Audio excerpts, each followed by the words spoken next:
بسم اللہ الرحمن الرحیم الحمد للہ والصلاة والسلام علی سیدنا محمد وعلی آلہ واصحابہ اجمعین، اما بعد۔ ہفتے کی مجلس میں حکیم علوم حضرت تھانوی رحمۃ اللہ علیہ کے ارشادات کا درس ہوتا ہے۔ فرمایا کہ شیطان کی صفات میں 3 عین تھے۔ عالم بھی تھا شیطان، عابد بھی تھا اور عارف بھی تھا یعنی علم بھی اس کے پاس بہت تھا۔ شیطان ابلیس علم میں فرشتوں سے بھی آگے تھا اور عبادت گزار بھی بہت تھا، فرشتوں کے ساتھ رہا کرتا تھا، عبادت میں بہت آگے تھا اور عارف بھی تھا، اللہ تعالیٰ کو جانتا تھا، پہچانتا تھا کہ اللہ تعالیٰ کس حال میں کیا فیصلہ صادر فرما سکتے ہیں۔ حضرت فرماتے ہیں مگر اس کے اندر ایک عین کی کمی تھی۔ 3 عین تو اس کے اندر تھے، عالم، عابد، عارف، لیکن ایک عین کی کمی تھی، وہ عاشق نہ تھا۔ عاشق نہ تھا۔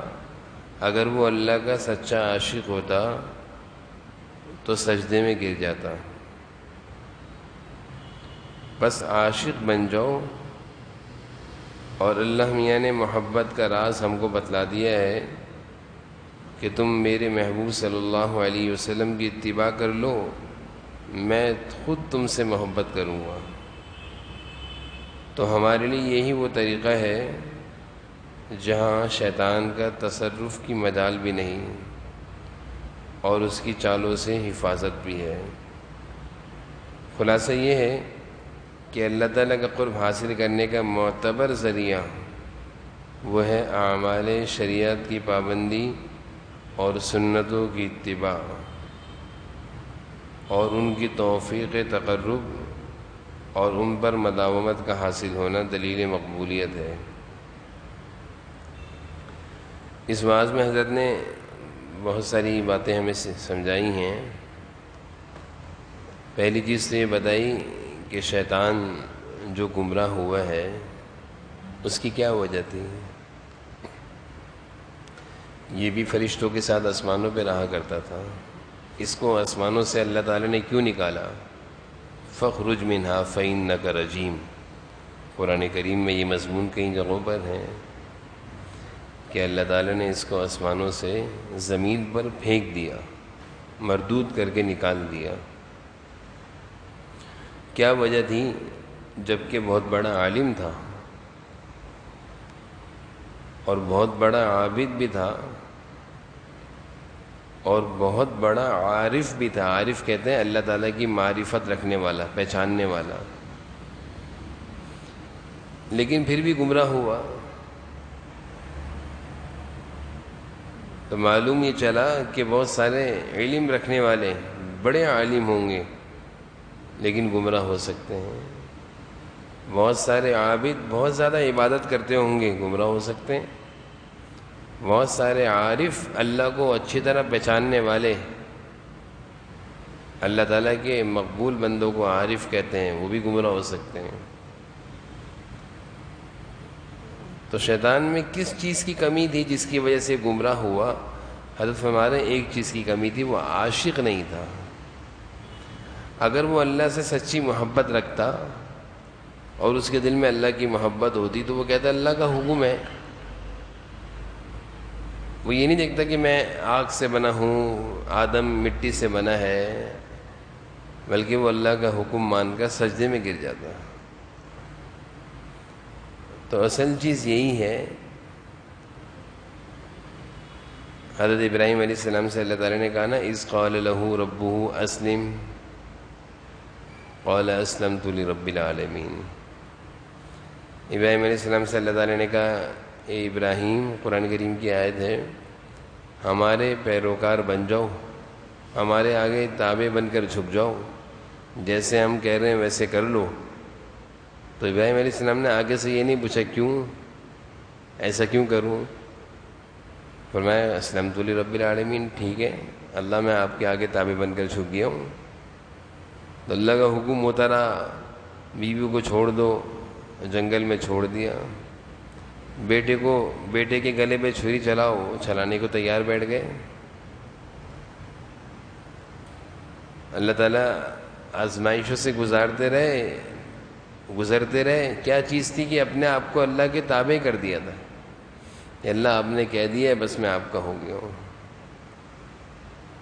تو ہماری کامیابی بھی اسی میں ہے کہ ہم اپنی ساری مرضی، منشا، چاہت کو اللہ کے حکم کے آگے جھکا دیں اور اللہ کے سچے عاشق بن جائیں، ہم کامیاب ہو جائیں گے۔ پھر حضرت نے فرمایا کہ اگر کوئی یہ چاہے کہ میں اللہ کا عاشق بن جاؤں تو کیسے بنوں؟ ذہن میں خیال آتا ہے۔ تو حضرت نے فرمایا کہ اس کا آسان طریقہ یہ ہے، قرآن کریم میں ہے قُلْ إِن كُنتُمْ تُحِبُّونَ اللَّهَ، اگر تم اللہ سے محبت کرنا چاہتے ہو، عاشق بننا چاہتے ہو، فَاتَّبِعُونِي، تو حضور اکرم صلی اللہ علیہ وسلم کے راستے اور طریقے اور سنت کو اختیار کر لو، اتباع سنت میں ڈھل جاؤ۔ یحببکم اللہ، اللہ تعالیٰ تمہیں اپنا محبوب بنا لیں گے، اللہ کے عاشق بن جاؤ گے۔ تو حضرت فرما رہے ہیں کہ معتبر راستہ اللہ تک پہنچنے کا وہ یہی ہے کہ حضور اکرم صلی اللہ علیہ وسلم کی اتباع کریں۔ اس کی برکت سے شیطان کے تصرفات، اس کی مکائد، اس کی چالوں سے محفوظ رہیں گے۔ سنت کی اتباع اللہ تعالیٰ کی طرف سے، حضور اکرم صلی اللہ علیہ وسلم کی طرف سے کچھ بتائے ہوئے ایسے اعمال ہیں جن کی برکت سے انسان دنیاوی آفتوں سے بھی محفوظ رہتا ہے اور شیطانی چالوں سے محفوظ رہتا ہے۔ ان میں سے یہ بہت بڑا عمل ہے کہ جب مسلسل مستقل پابندی سے سنتوں کی اتباع کی جاتی ہے تو شیطان کے اثرات سے محفوظ رہتا ہے۔ اور دوسرا عمل ذکر اللہ کی جب کثرت کی جاتی ہے تو اللہ تعالیٰ کی حفاظت میں، امانت میں رہتا ہے۔ تو فرما رہے ہیں کہ معتبر راستہ، آسان راستہ وہ یہ ہے کہ شریعت کی پابندی کرو، سنتوں کی اتباع کرو، اور اللہ تعالیٰ کی طرف سے جب توفیق مل رہی ہو اور اس پر پابندی حاصل ہو جائے تو یہ مقبولیت کی علامت ہے۔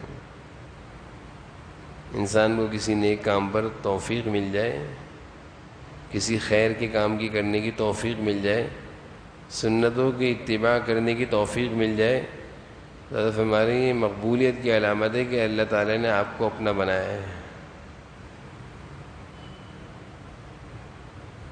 یہ قدم مسجد کی طرف اٹھتے نہیں ہیں بلکہ اٹھائے جاتے ہیں۔ ہمارا کوئی کمال نہیں ہے کہ ہم کوئی خیر کا کام کر کے اپنے آپ کو کچھ سمجھیں کہ میں نے نماز پڑھی ہے، میں نے عبادت کری، میں نے اتنی لمبی دعائیں کری، میں نے اتنی تلاوت کری، میں نے اتنے لوگوں کے ساتھ اچھا کیا۔ اکابرین بزرگان دین کا یہ مقولہ ہے کہ یہ قدم اٹھتے نہیں ہیں بلکہ اٹھائے جاتے ہیں۔ انسان اگر بولے میں کرتا ہوں تو ایک نماز کے بعد دوسری نماز کی توفیق ہی سلب ہو جاتی ہے۔ تو ہر عمل کے ملنے پر ہر عمل کے کرنے کی توفیق مل جائے اللہ کی طرف سے تو یہ علامت ہے قبولیت کی کہ اللہ تعالیٰ آپ کو توفیق دے رہے ہیں۔ تو حضرت نے ہمیں یہ بتا دیا کہ شیطان سب کچھ تھا، عاشق نہیں تھا، اس نے گمراہ ہوا، اللہ تعالیٰ کے دربار سے نکال دیا گیا۔ اپنے اندر عشق، اللہ تعالیٰ کا عشق، اللہ تعالیٰ کی محبت پیدا کر لو، اس کی برکت سے اللہ تعالیٰ اپنی محبوبیت نصیب فرما دیں گے۔ اگلے واعظ میں حضرت فرماتے ہیں کہ اگر کوئی یہ چاہے کہ میں اللہ تعالیٰ کی مرضی کا راستہ، اللہ تعالیٰ کی مقبولیت کا راستہ، نیک لوگوں کا راستہ، متقیوں کے راستے پر آنا چاہتا ہوں، اور میں ایک ایسی زندگی گزارنا چاہتا ہوں جس زندگی کے ہر عمل سے اللہ خوش ہو جائے، اور اللہ تعالیٰ کی نافرمانی سے بچنا چاہتا ہوں، تو اس کے لیے حضرت ایک راستہ بتا رہے ہیں جس کو طریق کہتے ہیں، طریق رضائے حق۔ طریق رضائے حق، اللہ تعالیٰ کی رضا حاصل کرنے کا کون سا راستہ ہے؟ حضور فرما رہے ہیں اس میں کہ سب سے پہلی چیز ہے جس پر انسان کو مستقل مزاجی سے کام کرنا ہوگا وہ ہے ذکر اللہ۔ اللہ تعالیٰ کے راستے پر چلنے والے کے لیے ذکر اللہ یہ پیٹرول کا کام دیتا ہے، یہ فیول کا کام دیتا ہے، یہ معین ہے، مددگار ہے۔ ذکر اللہ کی برکت سے اللہ تعالیٰ کا راستہ آسان ہو جاتا ہے، اللہ تعالیٰ تک پہنچنا آسان ہو جاتا ہے، اللہ تعالیٰ کی مرضی والے راستے پر چلنا آسان ہو جاتا ہے۔ ذکر اللہ، احادیث سے معلوم چلتا ہے کہ ساری عبادتوں میں حضور صلی اللہ علیہ وسلم نے ذکر اللہ کو بہت زیادہ اہمیت سے بیان فرمایا ہے کہ جہاد بھی مرتبے کے لحاظ سے بہت بڑا ہے، لیکن جس جہاد میں ذکر اللہ کا اہتمام ہو اس کا مقام بڑھ جاتا ہے۔ حج بہت بڑا عمل ہے لیکن ذکر اللہ کے اہتمام کے ساتھ تو اور مقام بڑھ جاتا ہے۔ تو انہوں نے فرمایا کہ پہلی چیز ہے اگر اللہ کے راستے میں اللہ کا قرب، اللہ کی رضا حاصل کرنے کا راستہ طے کرنا چاہتے ہو، یہ بھی ایک راستہ ہے۔ والذین جاہدوا فینا لنہدینہم سبلنا، اللہ تعالیٰ قرآن میں فرما رہے ہیں جو ہماری طرف آنے کی کوشش کرتا ہے، یعنی ہمارے راستے پر مجاہدات کرتا ہے، ہمیں راضی کرنے کی کوشش کرتا ہے تو ہم اس کے لیے راستہ آسان کر دیتے ہیں۔ اللہ کا وعدہ ہے۔ تو اللہ تعالیٰ کو راضی کرنے کے لیے راستہ اختیار کرنے پر پہلا عمل جو حضرت فرما رہے ہیں وہ ہے ذکر اللہ۔ یہ معین ہے، یہ مددگار ہے۔ اور دوسرا عمل حضرت فرما رہے ہیں وہ ہے صحبت اہل اللہ، نیک لوگوں کی صحبت، اہل اللہ کی صحبت، اللہ والوں کے ساتھ بیٹھنا۔ انسان جیسی صحبت، جیسی مجلس، جیسی گیدرنگ میں جڑتا ہے وہی جذبات، وہی اثرات اس کے اندر آتے ہیں۔ یہ ایک ایسی چیز ہے اس کو تسلیم کرنا ہوگا۔ جیسے لوگوں کی صحبت میں انسان دنیا میں بیٹھتا ہے وہی چیزیں اس کے اندر آ رہی ہوتی ہیں قدرتی۔ ہم دیکھ سکتے ہیں ہماری دوستی، ہماری بیٹھک جن لوگوں کے ساتھ ہے وہ جو کام کرتے ہوں گے ہمیں بھی قدرتی وہ کام اچھا لگے گا، ہمیں اپنا کام کاروبار برا لگنے لگ جائے گا، اور جو لوگ ہمارے ساتھ بیٹھتے ہوں گے وہ اپنے کام کاروبار کی بہت زیادہ باتیں کرتے ہوں گے، ہمیں وہ چیز اچھی لگیں گی۔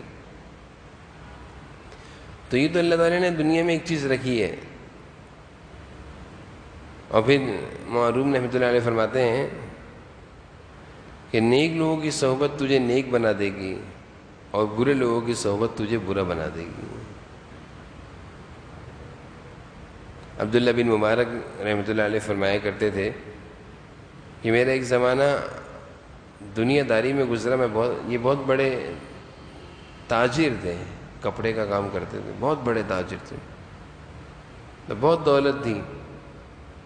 فرمایا کہ ایک زمانہ میرے دولت یعنی مالداروں کے ساتھ گزرا تو میں کبھی بھی سکون کی نیند نہیں سوتا تھا۔ وجہ اس کی یہ تھی کہ ہر وقت میرے ذہن پر دولت سوار تھی، اتنی بنانی ہے، اتنی کمانی ہے، اس نے مجھ سے زیادہ کما لی ہے، میں پیچھے رہ گیا، تو میں سکون سے نہیں رہتا تھا۔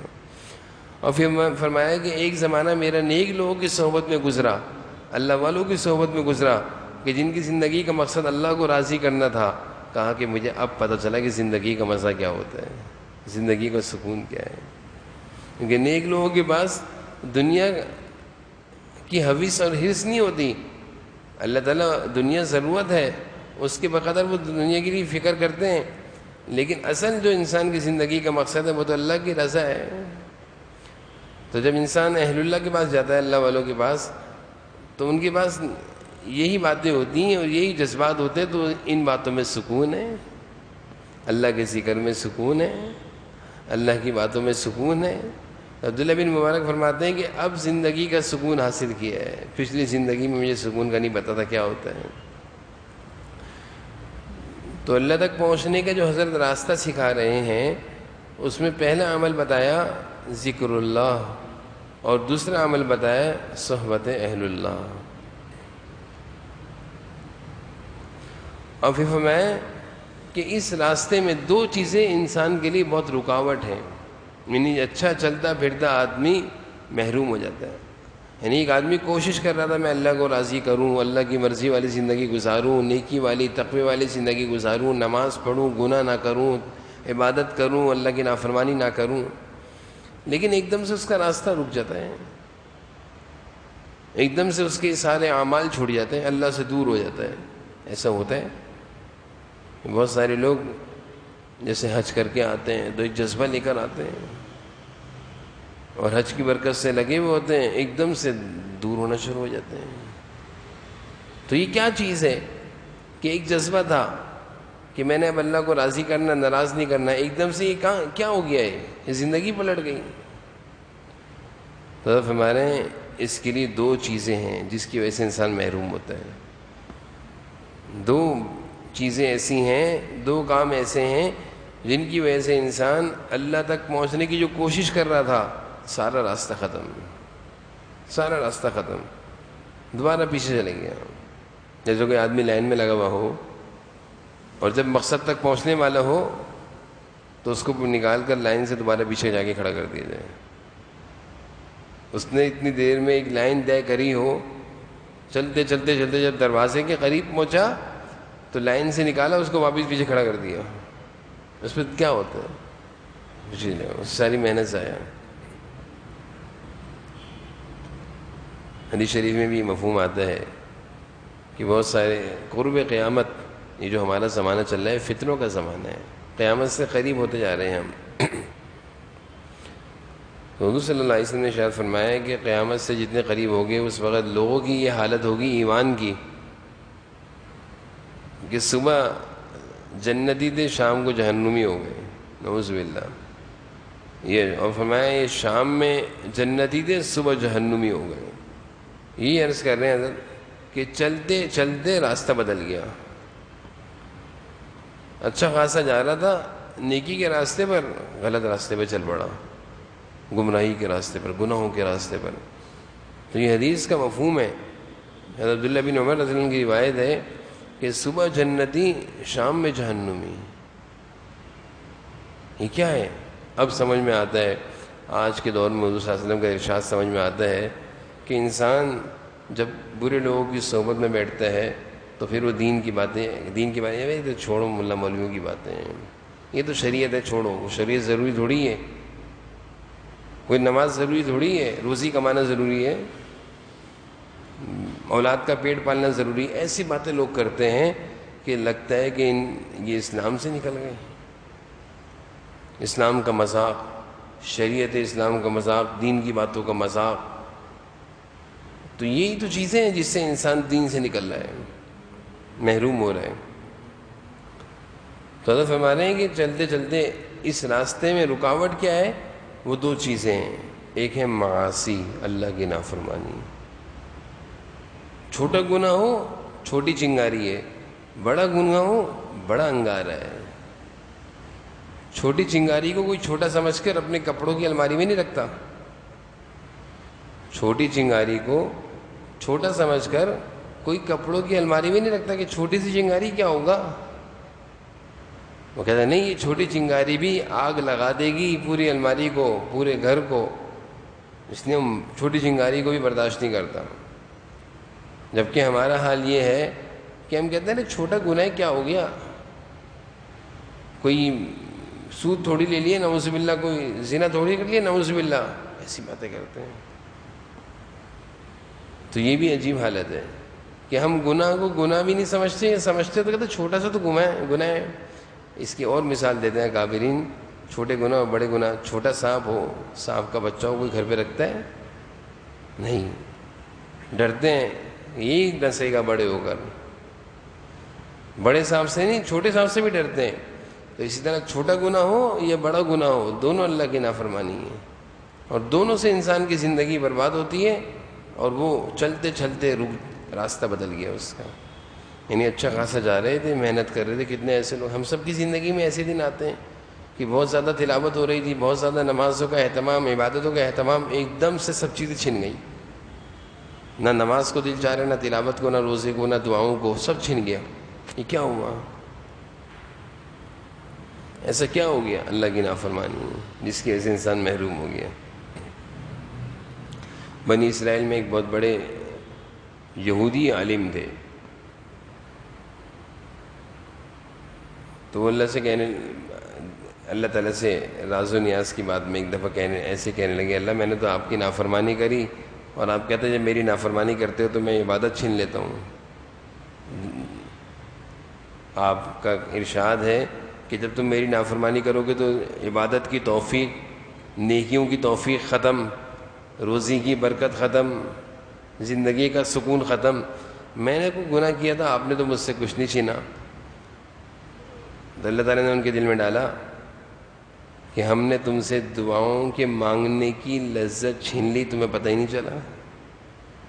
پہلے تم گھنٹے گھنٹے دعائیں مانگا کرتے تھے، مزہ آتا تھا ہم سے مانگنے میں، اب تم 1 منٹ کی بھی دعا نہیں مانگتے۔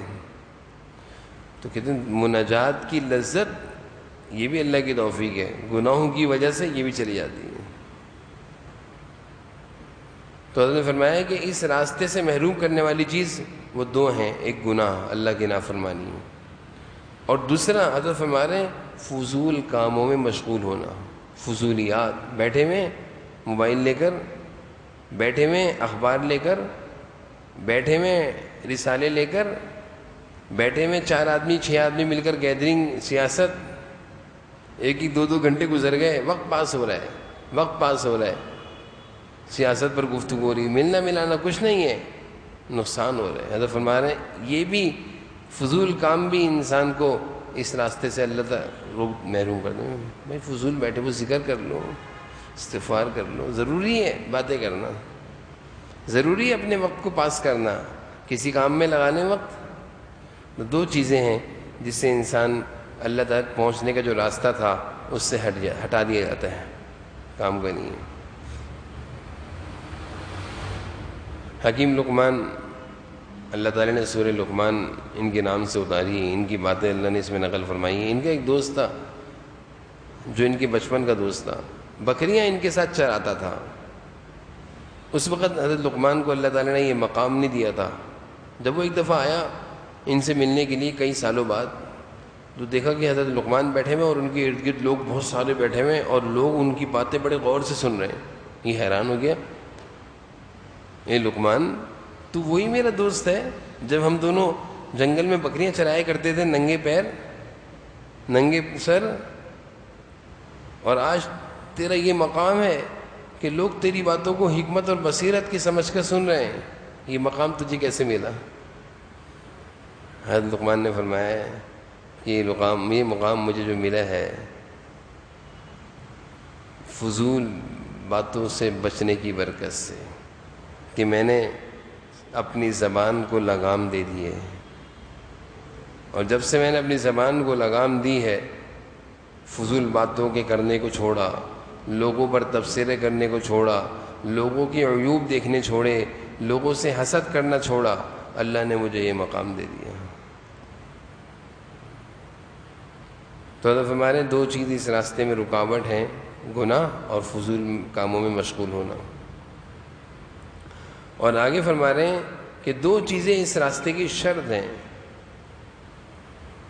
اس میں ہیں اطلاع اور اتباع۔ کہتے ہیں کہ کسی سے مشورہ کرتے رہنا، کسی سے مشورہ کرتے، کسی عالم دین سے، اہل اللہ سے مشورہ کرتے رہنا، اور جیسا وہ کہیں اس کے مطابق زندگی گزارنا، اپنی مرضی نہیں چلانی۔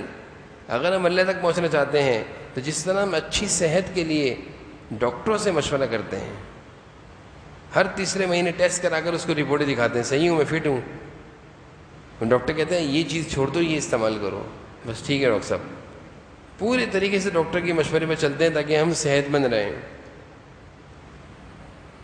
اسی طرح کوئی قانونی مسئلہ ہو تو قانونی مشیر کو پکڑتے ہیں، اپنی مرضی سے ایک بات نہیں کرتے، جیسا قانونی مشیر کہتا ہے اس کے مطابق کرتے ہیں، اس کو پیسے بھی دیتے ہیں، اس کی بھاری فیس بھی دیتے ہیں کہ بھائی میرا کیس خراب نہ ہو جائے۔ تو جہاں دنیا پیاری ہے، جہاں جسم پیارا ہے، تو کیا اللہ تک پہنچنے کے لیے یہ ضروری نہیں ہے کہ دین کی زندگی گزارنے کے لیے ضروری نہیں ہے کہ ہم اہل اللہ سے مشورہ کریں کہ میں یہ زندگی گزار رہا ہوں، صحیح کر رہا ہوں غلط کر رہا ہوں، میں یہ کام جائز ہے ناجائز ہے، میرا یہ عمل اللہ کو پسند ہے ناپسند ہے؟ یہ ضروری نہیں ہے، یہ بھی تو ضروری ہے۔ دین کے معاملے میں ہم سمجھتے ہیں ہم آزاد ہیں، ضرورت نہیں کسی سے پوچھنے کی، بس قرآن کھول کے دیکھ لیں گے اور احادیث کی کتاب کھول کے دیکھ لیں گے، بس کافی ہے میرے لیے۔ اگر قرآن کریم خود سمجھنے کے لیے کافی ہوتا تو سمجھانے کے لیے اللہ تعالیٰ انبیاء علیہ السلام کو کیوں بھیجتے؟ قرآن اتار دیتے؟ اللہ کے لیے کوئی مشکل ہے؟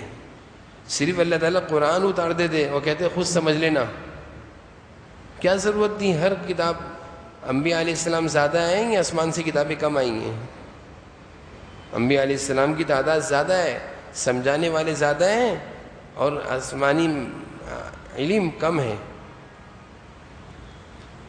تو ہم نے جو یہ اپنی سوچ بنائی ہوئی کہ دین کے بارے میں پوچھنے کی ضرورت نہیں ہے، اور جسم کی ذرا سے سر میں درد ہوگا تو 100 ٹیسٹ کرائیں گے، ڈاکٹر سے پوچھیں گے۔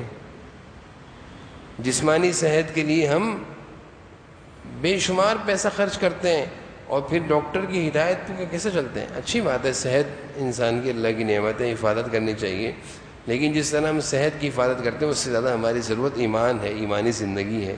اس کو بھی بچانے کے لیے حضرت فرما رہے ہیں اطلاع اتباع۔ حضرت کا یہ جملہ ہے، اپنے حالات کسی کو بتاؤ، اللہ والوں کو، علماء کو، اور پھر جیسا وہ کہیں ویسا کرو۔ ضروری ہے۔ اپنی دنیاوی زندگی پر اعتماد اور بھروسہ نہ کرو، ہو سکتا ہے کوئی کام غلط کر رہے ہوں، ناجائز کام کر رہے ہوں۔ کتنے ایسے لوگ ہیں جب اپنے حالات بتاتے ہیں، بتانا پڑتا ہے بھئی آپ یہ کام غلط کر رہے ہیں، یہ ناجائز ہے، ایسا نہ کریں۔ تو کہتے ہیں ہمیں پتہ ہی نہیں تھا، تو پوچھتے تو پتہ چل جاتا آپ کو، مطلب اتنے عرصے سے کر رہے ہیں، غلط کر رہے ہیں۔ بہت سارے لوگ جب اپنے معاملات پوچھتے ہیں اہل اللہ سے، تو اللہ والے ان کو کہتے ہیں کہ بھئی آپ یہ غلط کر رہے ہیں۔ میں تو اتنے عرصے سے کر رہا ہوں، تو بھئی اتنے عرصے سے کر رہا ہوں تو غلط کر رہے ہو، پوچھتے تو پتہ چل جاتا۔ حضرت فرما رہے ہیں کہ جو آخری بات درصل اس میں عرض کر رہے ہیں کہ اس راستے میں یعنی اللہ تک پہنچنے کے لیے جو چیز شرط ہے وہ 2 ہیں۔ وہ ہے کہ اپنے حالات کسی کو بتاتے رہو، اور جیسا وہ کہیں ویسا کرتے رہو، جس پر اعتماد ہو، جس سے دل ملتا ہو۔ ہر ڈاکٹر سے دوائی نہیں لیتے، ایک فیملی ڈاکٹر ہوتا ہے۔ ہر قانونی مشیر سے جا کر مسئلے نہیں کراتے، ایک وکیل ہوتا ہے۔